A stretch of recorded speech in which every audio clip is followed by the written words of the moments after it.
Hey guys, welcome back to Through the Screen. I'm Emily. I'm Charlotte. I'm Erika. We hope you've been enjoying our episodes so far and liking, commenting, and sharing with your friends. If you missed any of them, head on over to our channel and watch, and if you're not already, be sure to subscribe while you're there. This week we will be doing a special blended holiday episode, so we hope you'll follow us once again as we join together via Skype to bring you conversations through the screen.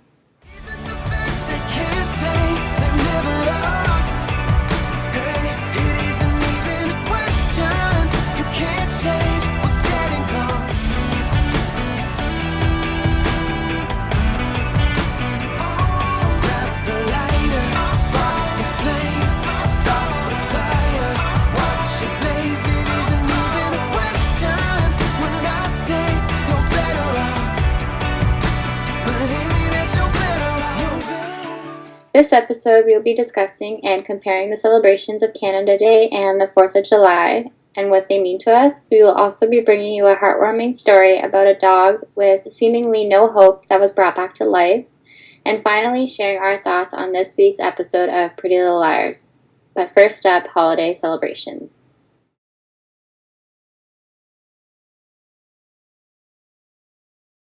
This week we plan to tell you the history of two very recent holidays, one being the 4th of July, the American celebration of our Independence Day, as well as Canada Day, which is the day that Canada became Canada. First up, Erika in Canada Day. This past Friday, we celebrated the 149th birthday of Canada on July 1st. The nation was officially born on July 1st of 1867 when the Constitution Act joined three provinces into one country, Nova Scotia, New Brunswick, and the Canadian province, which then split into Ontario and Quebec.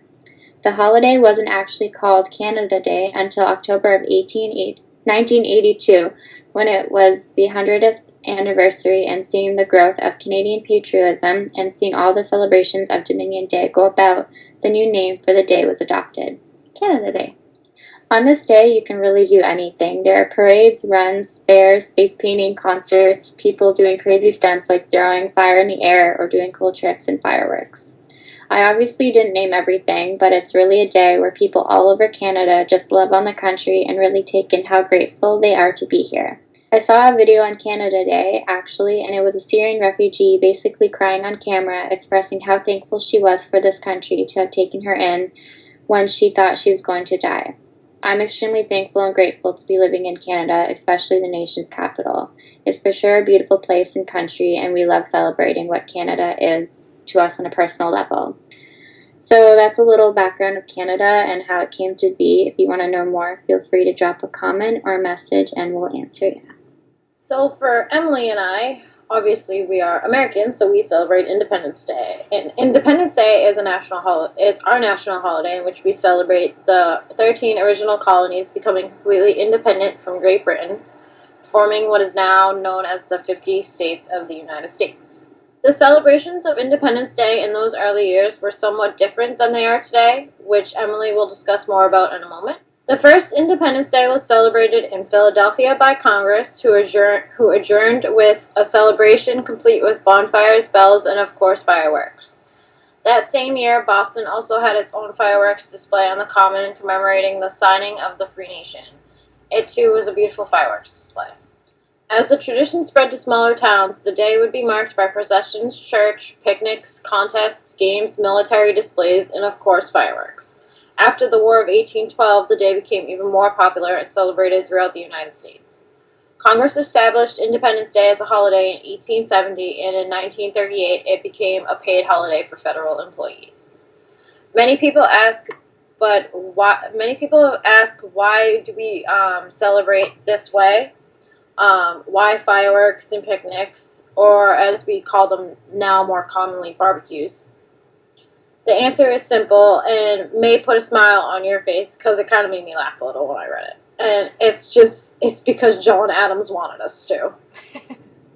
It was his vision that this day be celebrated with fireworks and get-togethers, where mankind could appreciate the freedoms they had worked so hard to secure. So this fourth raised a frosty beer to John, Thomas, George, and the other founding fathers because that's what they wanted you to do. So today, 4th of July, is celebrated a little bit differently, but with the same general idea. Mostly it's celebrating with parades, colonial attractions, if you're lucky enough to live on the side of the country filled with history, picnics, fireworks, and in most places you're even able to set off your own fireworks. And for me, I'm honestly shocked that they're still selling fireworks in this California drought, especially since a lot of the hills near me are black from previous fires. But, you know, that's what people consider being American, buying firecrackers and sparklers and setting them off on the street while drinking a beer. But Adams wanted! It's what John Adams wanted. There you go. But, you know, over time, 4th of July celebrations have really kind of become synonymous with summertime activities such as barbecues, baseball games, rodeos, watermelon eating contests, and trips to the beach. And these things have really come to signify being truly American as apple pie. And I completely identify with this because for me personally, 4th of July has always been a holiday that really signifies summer. Ever since I was young, when I think of 4th of July, I always think of barbecues, fruit salads, swimming, and then, you know, gathering with your family all wrapped in a blanket as you watch the fireworks wherever they may be. You know, it's just a holiday that brings a really good feeling, I feel like, and, you know, even more so when you remember that it signifies the beginning of our country as a free nation. Unfortunately, with everything going on in the world today, we have a little bit different view of what being a free country means, as others have attempted to take away that freedom in countless aspects. But at the end of the day, these celebrations really do bring us together for a day of family, fun, and mostly drinking. So, I mean, as you can see, a lot of the celebrations are pretty similar to what Erika mentioned for Canada Day. But when it comes down to it, it's really just that idea of being truly American or truly Canadian that adds to these celebrations.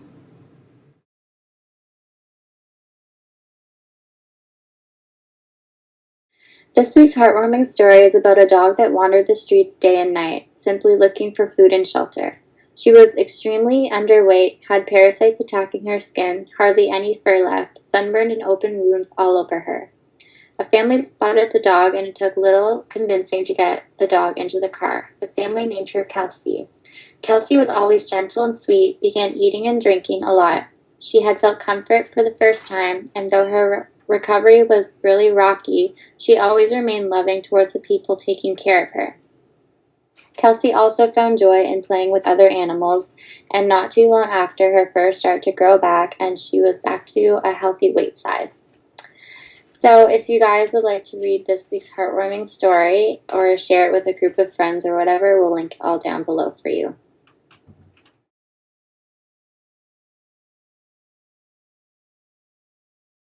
So this week's episode of Pretty Little Liars was filled with love, heartbreak, more secrets, and of course overall creepiness. We discovered that Hannah is safe, but unfortunately with the information the liars gave up, Allison is now definitely not. And what the heck is up with Mary Drake? In true PLL style, we got some answers this week, which were then replaced by, no surprise, more questions. So what were our thoughts on this week's episode? I thought it was pretty intense, in all honesty, because we found out a lot of things, obviously. We just see, well, we don't find out a lot, but, like, obviously Hannah is safe, but Allie's not, and Dr. Rollins and Mary Drake are just, like, I don't like Dr. Rollins, and I don't know if you guys remember, but last episode I was saying, like, I like characters. I'm like, I don't hate Paige, I don't hate Melissa, I don't like Jenna, but I hate Dr. Rollins. I do not like him at all, as well as Sarah. Those are the only two that I'm just like, no. And where is Sarah? But anyways, like, I don't like him, and, like, it's just messed up. And I actually Snapchatted Marlene, and I'm serious, if Allie is kicked off the show by death or whatever, which no one ever dies, but, like, if she dies, I'm gonna cry, like, full-on cry. That's my thoughts. And, like, Caleb and Spencer need to stop that. Like, they just need to end their thing and Caleb back. Like, seriously. Those are my thoughts. Like, that's it. I don't have much to say, but... For me, my biggest problem with this whole Dr. Rollins storyline is that it would never happen in real life. What would happen in real life? He would never be her doctor and be her husband at the same time. It is illegal in this country. So, for me, like, this whole storyline just makes absolutely no sense. Like, I don't get it. And I feel like at this point, like, he just needs to go. Like, somebody needs to kill him off. Like, where's Mona when we need her? Seriously, come on. Get back to those A skills and kill this guy, because he needs to go. Seriously, I'm not even joking. Like, I can't stand him either. I'm with Erika. I hate him. I don't like him. The information we found out about Mary Drake, is that even true? Does anybody know who this, like, was it Tommy was the kid's name or Teddy. something like that? Teddy? Does anybody ever know who this Teddy kid is? And, like, you know, has anybody contacted their parents to, like, check this backstory, or are they just going to take her for her word? Because we all know what usually happens there on this show. What happened to Hannah? Obviously, we know she got, like, water dumped on her and electrocuted and all that stuff. But, like, what else happened to Hannah? Why was she in her underwear? I still need to know the answer to that question. Was that just easier for him to get at skin so he could electrocute her? Like, I don't know. I don't really get it. Another thing is, Allie is screwed.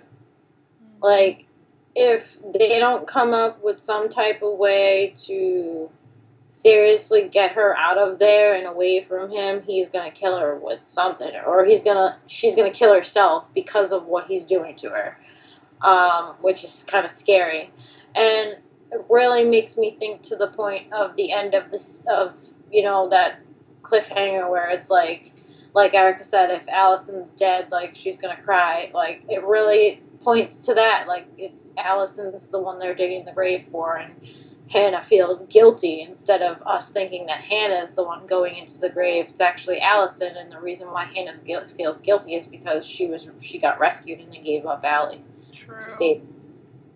That's a good point. So, Erika. I mean, there's so many possibilities, and I really, really want to trust Mary Drake. I really do. I really feel like there is something that we do not know about her that, because, I mean, she was like, you're going too far with this girl. Like, you're taking it too far. And I mean, I really think that she feels some type of remorse because it technically is her niece, and, you know, she knows her daughter loved her. So, I mean, I wonder if, like, maybe she feels a little remorse about that. This whole Ezra situation with the boyfriend or whatever, the ex-boyfriend, I guess now is the name of the game. I was just kind of a little annoyed with that, mostly because, I mean, yeah, the guy's hot, but no, he doesn't compare to Ezra, so he just needs to go too. Everyone needs to go. Spencer losing her job. Like, there's little, like, plot twists that annoy me. Because, like, Spencer losing her job, that's their way of keeping her in Rosewood. Same way with Hannah signing with Lucas on that project. That's the same way. And she broke up with Jordan, or whatever the heck his name was. He was in, like, 2 episodes. He was fine, too. But I must admit that. True. What else? What else happened? I think you pretty much covered it, though. Well, I didn't really get into Emily at all. I think Emily is, like, I really think Emily is in love with Allison. Well, obviously, Emerson all the way, but I really feel like Emily put Allison in there thinking it was the best thing for her, genuinely hoping that she needed, because she really thought she needed help or whatever, and now she realizes that she was never seeing dead people the whole time. It was, you know, A, doing this, or Uber, or AD. And who the frig is AD? What does that stand for? Yeah. Like, there's so much stuff that just, like, gets to me, so we need to find out a lot. Yeah. Well, I mean, she heard Allison say something about Elliot, so I'm hoping that in this next episode they're going to finally uncover the truth about Elliot, about how shady he really is. But I'm really wondering about the end of the episode where we see someone putting something in her IV. And, at that time, Rollins is talking to Mary Drake, although that might not have been at the same time. Who knows the sequences of everything. But I'm just wondering, is there somebody else that's, like, after Allison, too? Like, it's just too much. We automatically assume that they were Uber A, and what if they're not even Uber A? Yeah. Like, it's how Marlene likes to cry wolf all the time. That it could easily be that, too. Like, they aren't even and they work for Uber A. You know what I mean? Could be something like that, too. True. Yeah. I mean, I really want to trust Mary Drake, too. I just, like, the little personality things in her. I really want them to be able to trust her, but obviously we can't because she's just super shady. But, I mean, hopefully we'll uncover more about that as time goes on. I was also really annoyed about the whole Liam thing, about him basically kind of blackmailing Ezra and holding that, using their relationship to kind of sabotage the book. I thought that was annoying. I wasn't sad to see Jordan go. As Charlotte said, he wasn't in very many episodes, but although he was attractive, we always want Caleb all the way, so I'm with Erika. I think that Caleb and Spencer should break up. I'm not a huge Spoby person, but I know there are a lot of fans out there that want them back together, so hopefully we can see that too. But, I mean, I don't know. I'm still waiting for, like, the real intensity of the episode to come. These past 2 episodes have been really good. They've been really dark and just, like, really getting into that. But I'm waiting for it all to really start picking up because we're just at the very beginning of the season. So we'll see where it goes from here. I want to be, like, super, like, I mean, it'd be brilliant, but I'd be, like, super bummed out. Is if, like, at the end of season 7 is where they, like, leave Allie and, like, just say, like, Allie dies. And it's, like, that's how we started the show at the beginning, being like, she's missing, she's dead. And then dead. After all of that time, she's dead. I lose my shit. Oh, that would be kind of genius, but very not cool. Very Marlene, though. Very Marlene, but not cool. So we hope you guys enjoyed our little review of this week's Pretty Little Liars, and we will link Freeform's website down below so you can check it out there, or hopefully somewhere else if you're not able to watch it that way. And join us next week as we will be back to talk about the next episode. This week's song of the week is Don't Let Me Down by the Chainsmokers featuring Daya. This song was released in February of this year and has made its mark on many radio stations. The song is super upbeat, fun, and easy to catch on to. It has a great message within the song and for sure worth listening to. So what was your guys' thoughts on this week's pick? Well, for me, it's kind of one of those songs that you hear it first and you're like, oh, this is cool. Like, you think it's kind of a slow song. And then it goes into the rest of this, it goes, like, into the heart of the song, the chorus, and you're like, whoa, this is really cool.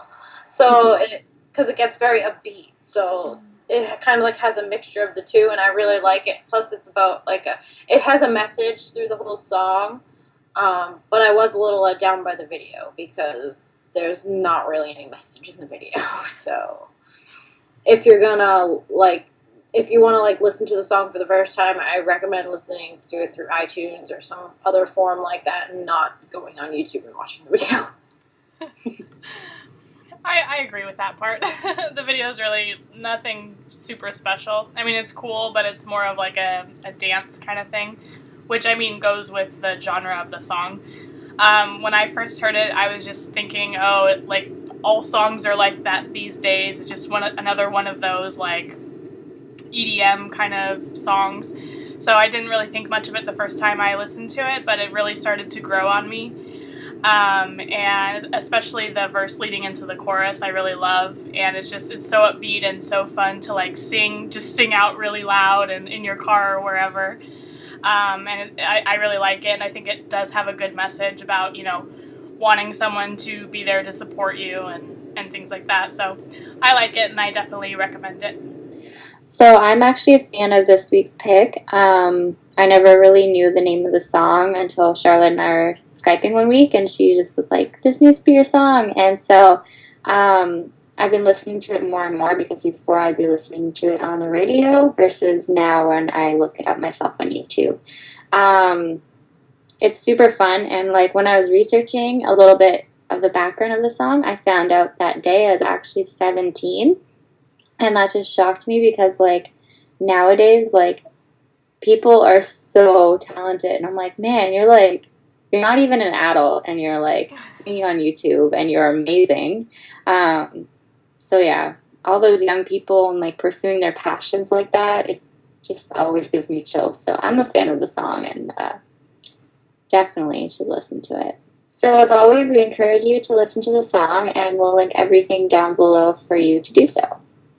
Okay, guys, that's our show. We hope you've enjoyed this installment of Through the Screen. If you did, be sure to like down below and also subscribe to the channel. We also appreciate any feedback you may have. We post new videos every week, and we'd love for you to join us and tell your friends. Next week, we will be discussing the latest Pretty Little Liars, as well as bringing you a special treat, so you won't want to miss it. Until then, thanks for watching, stay informed, and we'll see you next time. Bye!